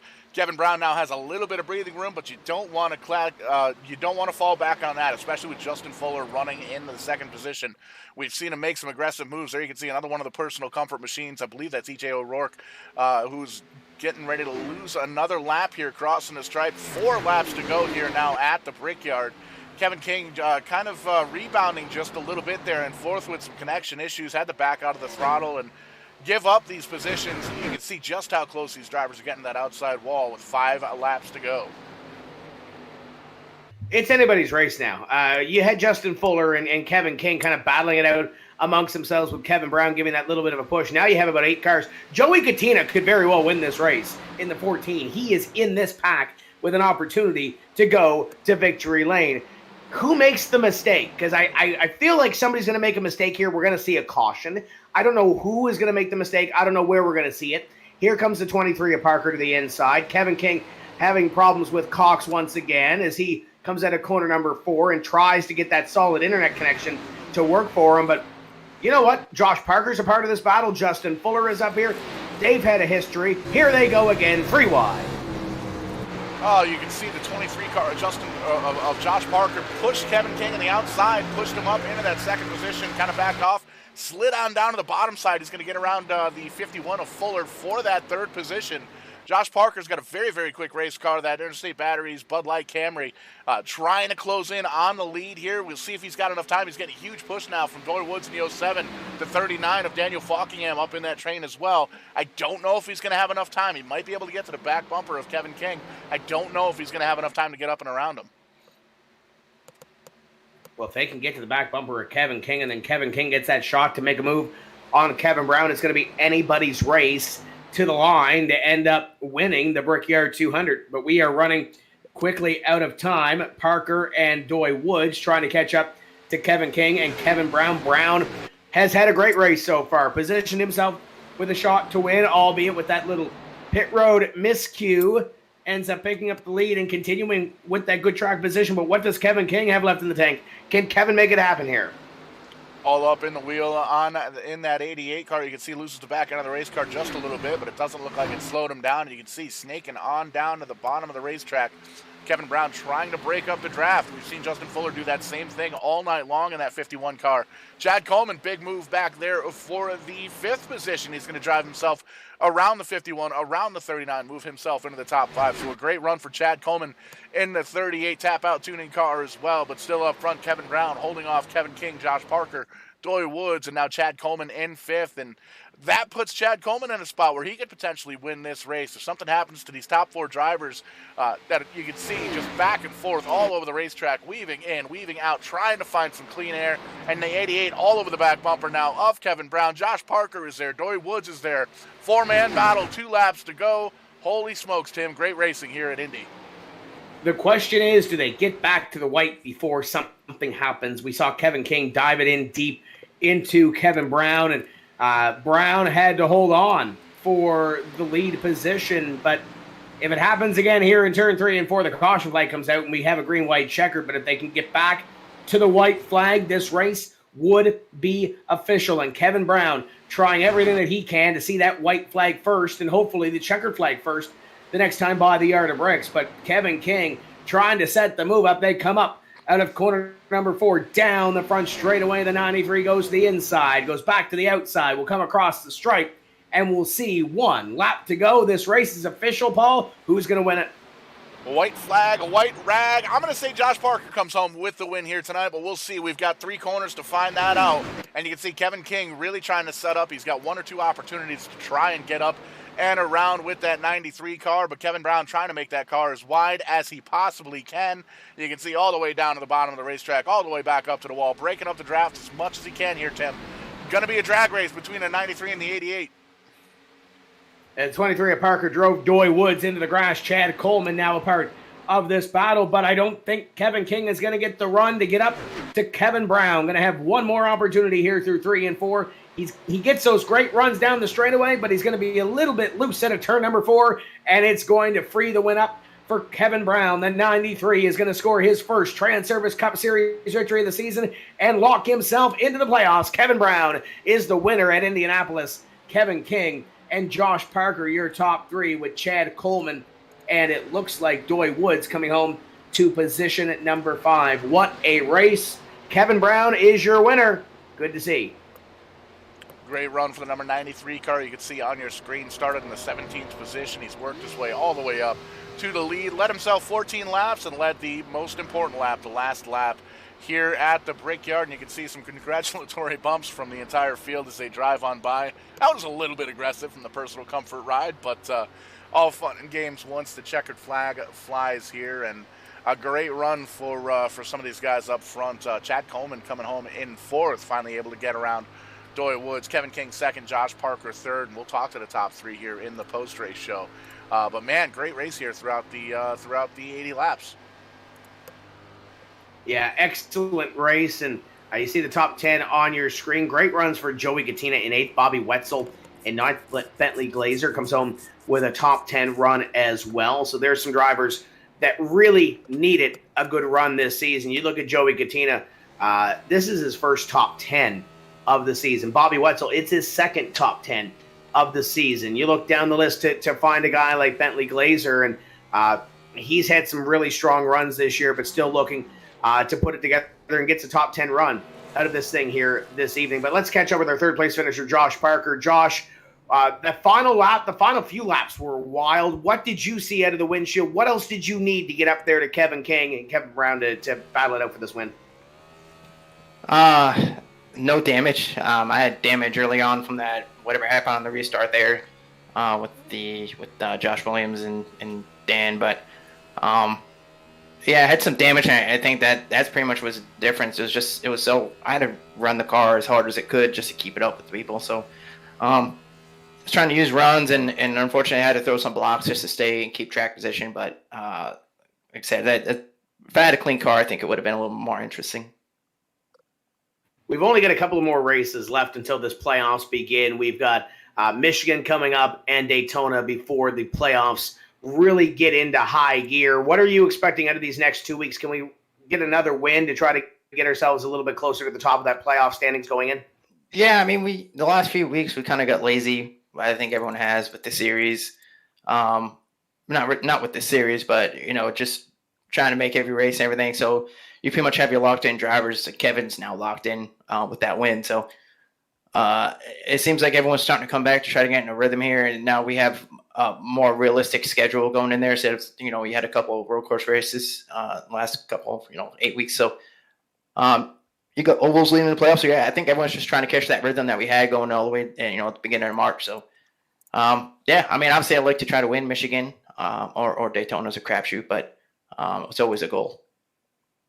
Who do you got in this race car, and who helps you get to the racetrack every week? Interstate Batteries, Bud Light, obviously running the Jason Williams tribute scheme this whole year. Bill Schoonover, running for Schoonover Motorsports, Daniel Falconer, my teammate. Everyone with that team name, Chad. Shout out to Kevin Brown. He ran a good race. He had to hold off a good Kevin. So you guys are doing the broadcast, SIM500, everybody over there, Joey, and like I said, Interstate Batteries. Yeah, Joe Gibbs Racing. That's it. Yeah, that's it. There you go. There's Adam Foley, my spotter.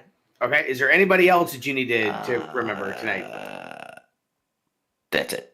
Okay, that's it. That's Josh Parker finishing in third. And Paul, I see Kevin King has got in here. Why don't you catch up with our second place finisher? Yeah, great to talk to Kevin King. Another solid finish here in the Transervice Cup Series on a Monday night here in the SIM500 League. Man, Kevin, great run last, all race long, especially the last 5 or 6 laps or so. Other than a solid internet connection, what did you need to get around that 93 car? Yeah, so I didn't know I was blinking. Apparently, it created a huge draft session for Fuller there going into 3, but it's kind of been an issue I've been trying to work through, and I can't get it fixed apparently. But yeah, I didn't know I was. No one told me until turn 3, but I had damage since that first incident on the restart, and yeah, it was a little rough. I couldn't really suck up to the other guys. I could kind of maintain, but not really do much. And so I just kind of burned myself up a little bit more, just trying to stay with them. But I was still in a good spot. I mean, and then he left the door open, and I sent it and felt like it was clean. Next corner or next lap, it was just a 10-mile-an-hour difference going to the corner, and it was basically because I was blinking, is what I'm told. But all in all, to salvage second out of that, I'll take it. I know I'm still points racing and stuff, so a win would have been pretty cool, but I definitely wasn't expecting to win towards the end there. But to even get second after getting basically door slammed and almost spun because I had to check up in front of door there, I'll take a second. Yeah, lots of race cars tore up here at Indy earlier on in this race, and really in the cockpit of these race cars, it's tough to see where you're going, and it's even sometimes when you're up towards the front. We saw the leader Daniel Falkingham get spun around there, and it's really tough to plan for stuff like that. Did you have any kind of strategy getting through it, or just kind of hammer down and go where the wreck is at that point? Yeah, I definitely wasn't expecting a restart wreck. Typically, people wash up because it's just tight and the arrow and all that stuff. They probably just wash up off the corner. So I was expecting more of the coming off of turn 2 or turn 4, smash ball and collecting people. Definitely wasn't expecting a restart wreck when I was kind of in the middle of that. I didn't really have too many places to go. So I had about, I think it was 12 seconds of damage or so. So it wasn't terrible, but like I said, an aero-dependent track where you need everything you can, any type of damage is going to be killer. So after that, I mean, everyone was pretty much dead. We got to a really good clip, and we're about to pit, and I felt like we were going to have a pretty good shot to maybe get the lead or do something there, because there's just about 4 of us, I think, at the time. So it would have been a nice little pack towards the end.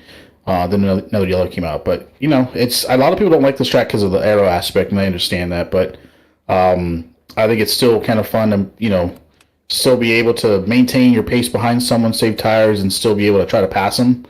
I think that's a skill set in itself, so I always try to enjoy doing that. It's definitely not the most enjoyable type of racing with the aero push, but I can tell you that I'd rather race this in the road course. So, like I said, overall, pretty good finish. Could have done one better, but I could have done a lot worse, so we'll take it. 100%. Good qualifying effort, good finish here, both in the top 5, and a great points night as we close in on the playoffs here in the SIM500 Transervice Cup Series. Who gets it done for the 88 team? Who gets you back and forth to the track each and every week? The team associated, J Concepts. Let's see, who else do I have on the team? Tim Terry. I don't know, was Tim Terry here? I didn't heard Tim Terry. No, he's not here. He's not here. Okay, thank God, because, man, that guy. You guys for putting this show on. Let's see who else I have on here. That's basically it. I don't really have any real life sponsors other than RC stuff. But yeah, thanks to everyone that overall good race. I know we had some issues to start, but the fact that we still only had 3 yellows at a track like this was pretty good. So I enjoyed it overall. Absolutely. We'll see you next week. Great run here tonight. Congratulations on the second place finish. Thank you. And Tim, you've caught up with our winner, Kevin Brown, down there in Victory Lane. The top Kevin of the night drives car number 93. Kevin Brown's the winner. And Kevin, welcome to Victory Lane and welcome to the playoffs of the Transervice Cup Series. Oh, my God. Let me tell you, it feels so good to finally get one here. I know we got one last season. It was kind of like at an asterisk to my name because we had, I think it was unlimited tires and fast repairs last season at Chicagoland. So it feels good to finally win under the right circumstances. Well, you almost threw it away. What happened coming to pit road on that green flag run? Yeah, I completely forgot that we put the brake bias way down low. I think I had it at 56 for the race. And I completely forgot about it coming to pit road, and I lost it. And I really thought it was over there. But thankfully, the caution came out. Your super speedway prowess we saw in the winter time with this package, how much did that help you kind of work through this race, especially in those late laps when Kevin King would get those big runs and really know where to put it? Well, I was really just hoping at that point was to sit behind them two and let them battle out like they did. We were just trying to save our stuff as best we could and maybe make a run for it. And who knows, it worked out with them two getting together and then finally getting past them. I tell you what, hats off to Fuller. Fuller did a great job tonight. Same thing with Kevin. They both heck of drivers. With the way this Transervice Cup Series is going this year, you get the win. How much pressure is off your back going into Michigan and Daytona? A lot. I knew that we were right on the bubble. I was fighting with one of my teammates, David, for the bubble spot, I'm pretty sure. And with now us getting the win, oh my God, it's relieving. We're in the playoffs, baby. So now it's early, but what do you got to do to win this championship? And what would it mean to get this Monday Night Transervice Cup Series championship now that we won one of the biggest races of the season at Indy? We still got a lot to work on. I think we've got the pace. We got to work on our qualifying efforts. We're not the best at qualifying. I think that's really what sets us back during the race because we got to make up so much ground. But as long as we get the qualifying here, I think we'll be all right for our championship. Who's on this race car, and who do you want to thank that helps you get to the virtual racetrack each week? I'd like to thank Chris Caboo for painting the paint scheme. He always makes beautiful paint schemes for me. Guys at Brown Eye Racing who don't race with us anymore in 700, but they're always watching every week. I love those guys to death. The guys down in Team Name who friends with Chad and all them. And yeah, you guys putting on SIM500 and yeah.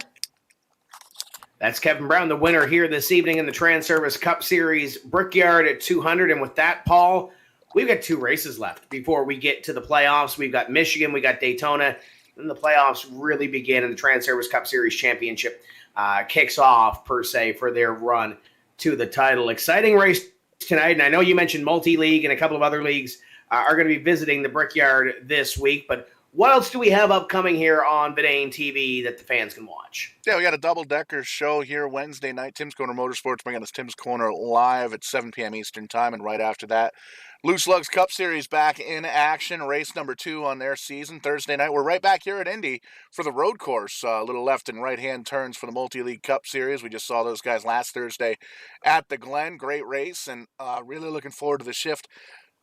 Marketing and Design at New England, Pennsylvania iRacing Series coming back here this fall and winter. Those guys are going to be jumping on kind of a jumbled up schedule. Some Thursday nights, some Monday nights, a couple of Tuesday nights thrown in the mix as well. But we're going to be covering the entire season here on Vidane TV. And we just had a big race this past weekend down at Jennerstown Speedway where Zane Farrell and Corey Casagrande, a couple of Neps guys down running in the race. Cole Butcher from Tim's Corner Motorsports, we've seen him run a couple of races up in the Nova Scotia area, was down in that race as well. And we got to thank our friends over at Pit Row TV for making that happen and putting the simultaneous stream, I think that's a word, over on the Vidane TV page. So we'll look forward to getting into that just a little bit. And there you can see the schedule up on your screen, always trying to entertain the masses here at Vidane TV And if you like what you saw, shoot on over to the merchandise stand, www.vidane.shop. Get yourself a Vidane TV hat, a t-shirt, Running Race Cars over there, Two Drunk Esports, they're over there. Lots of different t-shirt designs. Be sure to check it out. But for tonight, everybody here at Vidane TV, I'm Showtime Paul Strickland Jr. For Tim Terry.